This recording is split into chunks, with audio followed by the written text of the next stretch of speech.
जय गुरुदेव की जय हो। जय निखिलेश महाराज की जय हो। मेरे गुरु जी के चरणों में मेरा कोटि कोटि नमन। जय माता रानी की जय हो। माँ अम्बे जगदम्बे के चरणों में मेरे कोटि कोटि प्रणाम।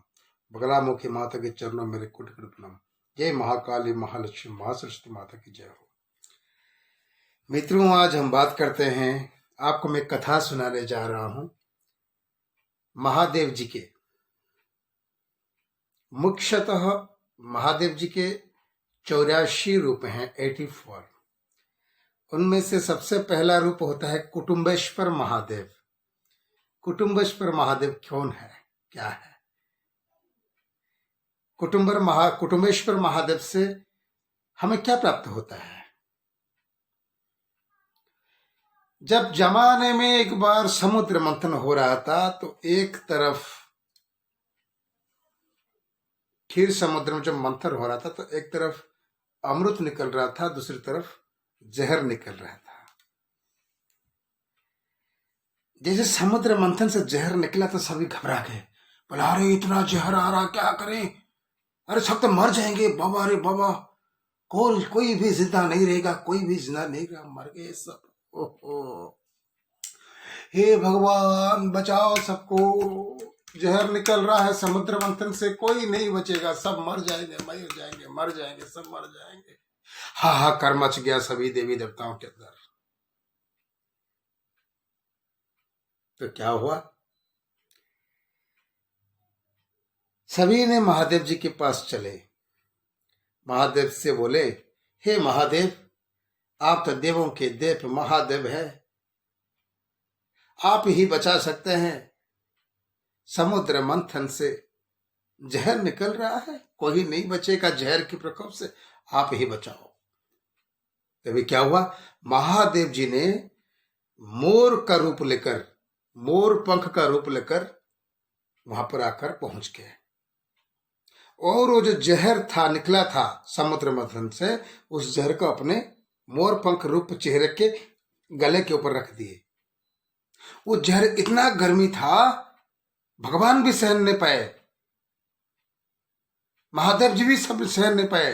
फिर उन्होंने गंगा जी के बुलाया, गंगा माई जो है ना, गंगा मैया, गंगा यमुना सरस्वती नदी जो है, नर्मदा कावेरी, सभी नदी माता हैं। तो उन्होंने गंगा मैया को बुलाए, बोले गंगा, इस जहर को तुम ही लेकर फिर से सागर में बहा दो। अगर धरती मंडल में अगर बहाओगे तो मनुष्य प्राणियों की हानि हो सकती है, इसलिए आप समुद्र ही में इसको बहा दो। गंगा ने मना कर दी। फिर यमुना को बुलाए, कावेरी को बुलाए, सरस्वती नदी को बुलाए, सबको बुलाए, सभी देवी ने मना कर दिया जहर को लेके बहाने के लिए। ये तो आश्चर्य हो गया, क्या करें अभी? तो महादेव जी ने कहने लगे, एक काम करो, घबराने की जरूरत नहीं है, खिपरा को बुलाओ। खिपरा को बुलाने के बाद खिपरा से महादेव जी ने बोले कि हे खिपरा, इन सब जहरों को लेकर महाकाल के वन में, क्योंकि महाकाल और महादेव तो एक ही है, लेकिन रूप तो अलग अलग होता है ना, जैसे राम अलग है, कृष्ण का रूप अलग है, और विष्णु जी का रूप अलग है, लेकिन रूप भगवान तो एक ही वो है। तो महादेव के अलग जो अन्य रूप है महाकाल के वन में, तो खिपरा से कहने लगे, महाकाल के वन में जो शिवलिंग है उसके ऊपर लेकर तुम ढाल दो। तो खिपरा लेके गई और जहर के लेके महाकाल के वन में जो शिवलिंग था उसके ऊपर डाल दी। फिर क्या हुआ? देवा रे देवा, जय माता रानी, जय माता रानी, जय अम्बे मैया।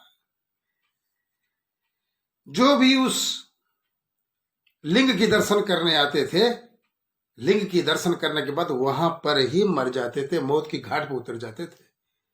महादेव ने फिर से सोचने लगे, करें तो क्या करें, इधर जहर रहेगा तो इधर मरेंगे।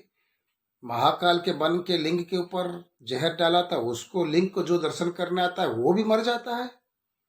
अभी लिंग का दर्शन करके जितने सब मरे थे, भगवान महादेव ने आके तुरंत स्वयं बचा लिए। उसके बाद कहने लगे, मायावरण से लकुलिस को लेके आओ, लकुलिस से ही बचा सकता है। तो मायावरण से लकुल आया, फिर उस जहर को निकाले। उसके बाद उस जहर का प्रकोप कम हो गया। महाकाल के वन में जो लिंग है, उसी दिन से उसी को कहा गया कुटुंबेश्वर महादेव। जैसे ही लकुलिस आया, उस लिंग के ऊपर से जहर को निकाले, जैसे ही कायावरण से लकुलिस आके पहुंचे, तब जाके जो लिंग के ऊपर विष का प्रभाव था, वो प्रभाव धीरे धीरे धीरे धीरे कमती होके गया। उसी दिन से उस लिंग को कुटुंबेश्वर महादेव जी के नाम से जाने लगे।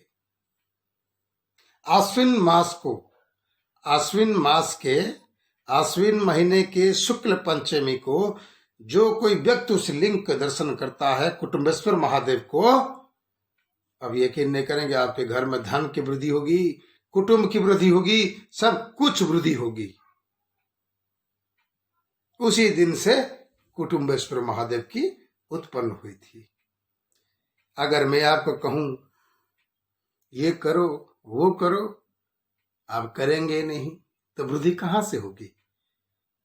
जैसे कुटुंबेश्वर महादेव जी के दर्शन से जैसे कुटुंब की सारा विस्तार होता है, धन की वृद्धि होती है, मान सम्मान की वृद्धि होती है, उसी तरह हमको भी अपने जीवन के अंदर साधना का अपने रग रग में लेकर हर तरह की साधना करके गुरु की शरण में आके, गुरु की ज्ञान में नहाकर, गुरु की ज्ञान जैसे सागर में अपने आप को डुबकी लगाकर उस ज्ञान को अपने अंदर वृद्धि करके आपको भी एक साधक बनना है। क्योंकि बिना साधना तो जीवन अधूरा है। काम करोगे तो शाम को तो 500 रुपया कमाओगे ही, क्योंकि मेहनत किए हो। लेकिन जो सोचता है कि आज मैंने 500 पाया, कल मुझे 1000 कमाना है, परसों 2000 कमाना है, उसी के अंदर ही वृद्धित्व आती है। लेकिन कुछ लोग ऐसे हैं, मुझे तो 500 रुपया मिलता है, 100 रुपया खाना खाता हूं, 100 रुपये का दारू और 100 रुपये का मच्छी मटन, 100 रुपये घर पे ठक, 500 खत्म। सुबह उठते ही 500 खत्म। ना उसके धन की वृद्धि हुई, क्योंकि उसके अंदर ज्ञान रूपक कुआं उसके शरीर के अंदर नहीं है। ज्ञान को कान से सुनकर दिमाग पर रखना ही जरूरी नहीं है। जिस ज्ञान को आप कानों से सुनकर दिमाग से रखते हो, उस दिमाग से निकालकर पूरी शरीर के कण कण में बसाओ, तब जाके पूरी शरीर में जब कण कण में बसती है, तब जाके विस्तार के भाव से ज्ञान की वृद्धि होती है। ऐसे कोई महिला हैं जैसे कि पुरुषों के स्तन की तरह है, कुछ महिलाओं के स्तन की वृद्धि नहीं होती है, कुछ गरीबों के धन की वृद्धि नहीं होती है, क्योंकि वे ज्ञान के सागर में अपने आप को डुबकी नहीं लगाए हैं, ना वो कभी तैरे हैं, ना कभी तैरने के लिए वो प्रयास कर रहे हैं। और प्रयास से ही सब कुछ प्राप्त कर सकते हैं। जीवन में अगर प्रयास नहीं है तो कुछ नहीं है। प्रयास करना ही जीवन का मूल तंत्र और मूल तत्व है।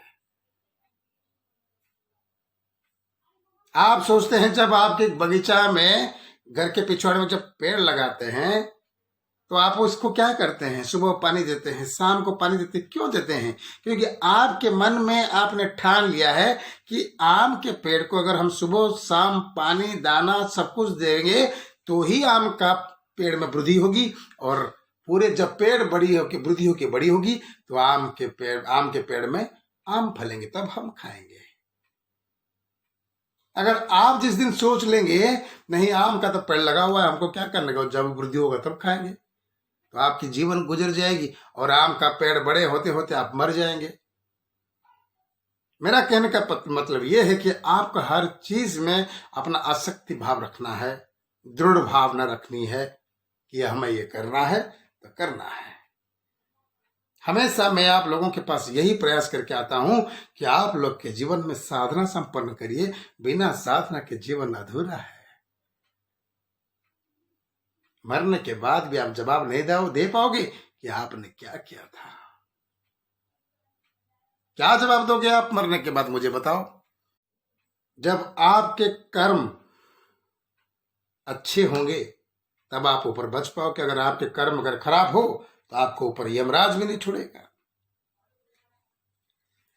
अरे इस कलयुग की धरती पर इंसान ही छोड़ता नहीं है जब तुम कुछ गलती करते हो तो। अगर किसी जगह पर आप अन्याय करते हो, अधर्म करते हो, चोरी करते हो, डाका डालते हो, झूठ बोलते हो, फरेब करते हो, तो तुमको पब्लिक छोड़ता है क्या? मार मार के तुम्हारी हड्डी पसली एक कर देता है। तो वो तो परम भ्रम है। यमराज कैसे छोड़ेगा तुमको? क्योंकि उनको भगवानों ने उनको जज बनाया है। यमराज जी जज बन के बैठे हैं ऊपर, और आप सोच रहे हैं हम जो कोई भी कर्म करेंगे, जो कुछ भी कहेंगे, जो कुछ भी करेंगे, कौन देखता है? क्या होने वाला है? यह आपके मन की भ्रम है। ये भ्रांत धारणा में आप चल रहे हैं। सजाएं मौत तो होगी, सजाएं तो आपको काटना ही पड़ेगा। भगवान को भी सजा काटना था। आप तो मनुष्य है, हम कीड़े के जैसे सड़ रहे हैं पूरी दुनिया में। हमें तो सजा हमको भुगतना ही पड़ेगा जैसे कर्म करेंगे। मैंने एक मनुष्य ने, किसी ने मुझसे प्रश्न किया, क्या मैं नॉनवेज खा सकता हूं? मैंने बोला नॉनवेज खाओ, हमें क्या करने का? तुम नॉनवेज खाओगे तो हमें क्या करने का भाई? तुम वेज खाओ, नॉनवेज खाओ, कुत्ते खाओ, बिल्ली खाओ, बकरी खाओ, गाय खाओ, बैल खाओ, शेर खाओ, कीड़े खाओ, जो कोई भी खाओ, तुम्हारी मर्जी है। तुम्हारी इच्छा में हम क्यों बाधा डालें? फिर बाद में दो बात सुनाओ क्योंकि बड़ा ज्ञानी बोल रहा है, महाज्ञानी हमका समझा दिया। जब हम ज्ञान दिए तो ज्ञान का मजाक उड़ा दिया। जब सजा उसको मिली भुगतने के लिए, तब याद आया नहीं किसी ने कहा था मुझे। अरे आपको तो भगवान ने इतना शरीर दिया, मनुष्य दिया, सबसे इस जीव जगत में सबसे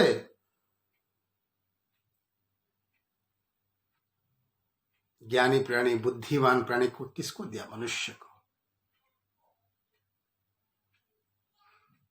इस जीव जगत के महान प्राणी कौन है? महान जीव कौन है? मनुष्य। सूंघने के लिए नाक दिए, देखने के लिए आंख दिए, सुनने के लिए कान दिए, खाने के लिए जुबान दिए, चखने के लिए जीभ दिए, रखने के लिए कंधे दिए, उठाने के लिए हाथ दिए, चलने के लिए पैर दिए, ठुमका लगाने के लिए कमर दिए। हाँ, आजकल कैसे लड़के लोग ठुमका लगाते हैं ना, ठिचिक ठिचिक ठिचिक ठिचिक।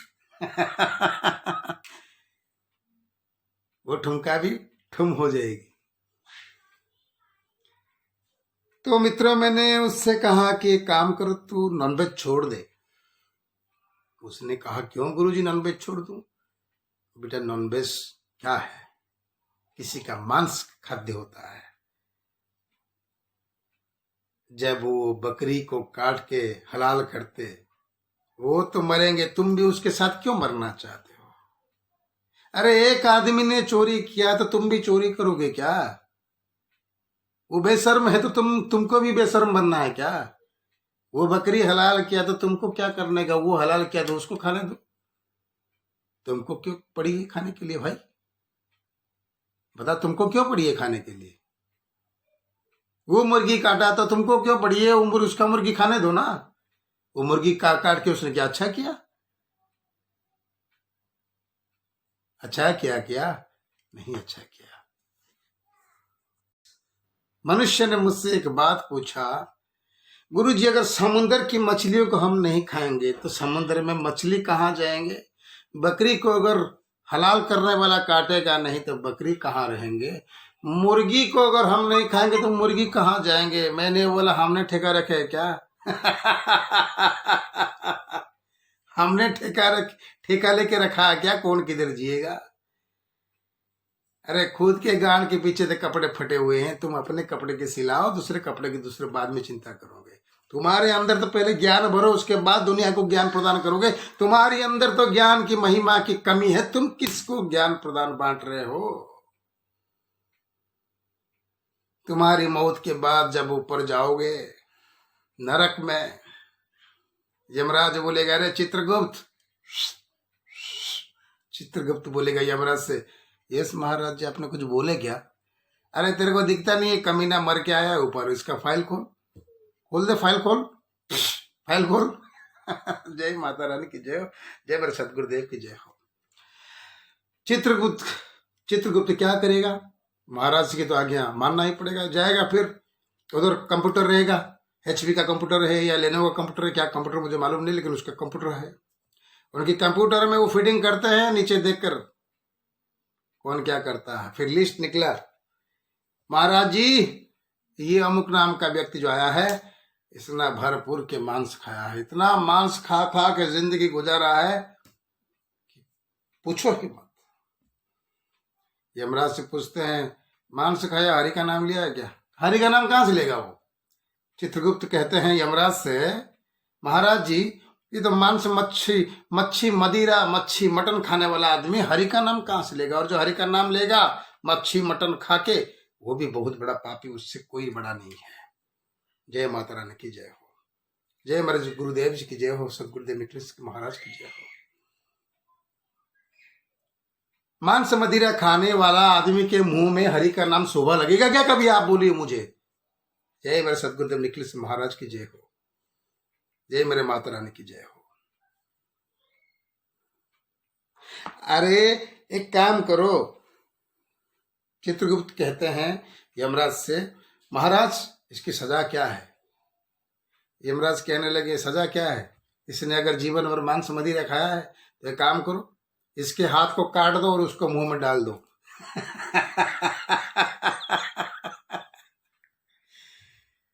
उसके हाथ पैर को काटो और उसके मुंह में ढकेल दो, उसको मांस उसको खाने दो। वो मरा हुआ आदमी जो आत्मा आया था बोलने लगा, महाराज जी क्या कर रहे हैं? मेरी हाथ को काट के मुझे क्यों खाने दे रहे हैं? मुझे नहीं खाना, मुझे ची ची ची ची ची, अच्छी ची ची ची, मेरे हाथ को नहीं खा सकता, नहीं खा सकता। तो यमराज बोलने लगे, बेटा तू तेरा मांस नहीं खा पाएगा, दूसरे का मांस खा पाएगा, कमीने, कहीं के चोर लफंगे। तेरी मांस खाने के लिए तेरे को दर्द महसूस हो रहा है, जब दूसरी प्राणी की हत्या करके उसका मांस खा रहा था, तेरी दया किधर थी? भाड़ में। तेरी मन की बुद्धि कहां गई थी? मर गई थी। तुझे थोड़ा भी अफसोस नहीं हुआ? क्योंकि मैं जिसका मांस खा रहा हूं वैसा ही शरीर का मांस भी मेरा ही है। मुझे अगर चोट लगने से दर्द होता है तो उसको काटने में भी दर्द होता है। समुद्र में मछली भरा है तो वो भगवान जाने और समुद्र की मछली जाने। गांव में बकरी पैदा होकर जमा हो गई है तो बकरी जाने, भगवान जाने। मुर्गी अगर घर में पालने में वृद्धि होती है तो वो भगवान जाने और मुर्गी जाने, हमको क्या करने का भाई? हम तो शाकाहारी है, सात्विक भोजन करने वाले हैं, घास फूस खाने वाले हैं, हमको क्या जरूरत है? भगवान मुर्गी लेके अपने घर पे रखेगा, मछली को लेके अपने घर पे तालाब में डालेगा, या मुर्गी लेके अपने छत पर वो क्या बोलते हैं मुर्गी फार्म बनाएगा। हमको क्या करना है? हम किसका ठेका लेकर रखा क्या? खुद का ठेका खुद को रखना है, भगवान का ठेका भगवान रखेंगे। हमको क्या करने का भाई? समुद्र में मछली हो तो समुद्र के मछली को खा जाओगे, वो क्या प्राणी नहीं है? समुद्र में मछली भर जाएगा तो कहाँ जाएंगे? भगवान जाने, हमको क्या करने का भाई? समुद्र को लेके हम जा रहे हैं। तो चलिए, आज हमने कुटुम्बेश्वर महादेव जी के बारे में बोलते बोलते हमने बहुत कुछ बोल दिए। और आप लोग ऐसे ही आपके अंदर ज्ञान की वृद्धि करते रहिए। नायक मंत्र विज्ञान परिवार में साधना सीखने की प्रयास करिए। हम आपके साथ हैं, हमारे हाथ को पकड़िए, हम आपके हाथ को कभी नहीं छोड़ेंगे। जय मेरे गुरु निखिलेश महाराज की जय हो, जय माता रानी की जय हो। सुधर जाओ, सुधर जाओ, अभी भी वक्त है। कोरोना जैसे महामारी में भगवान ने इतना दंड दिया कि बोला कमीने लोग मेरे द्वार पे आना नहीं। तुमने इतना पाप कर दिया कि मेरे मंदिर का दरवाजा बंद कर दूं, मेरे मंदिर के अंदर आना नहीं। लेकिन सरकार बोला भगवान गया भाड़ में, दारू का दरवाजा खोल दो, कम से कम मेरे घर में तो पैसा आ जाए।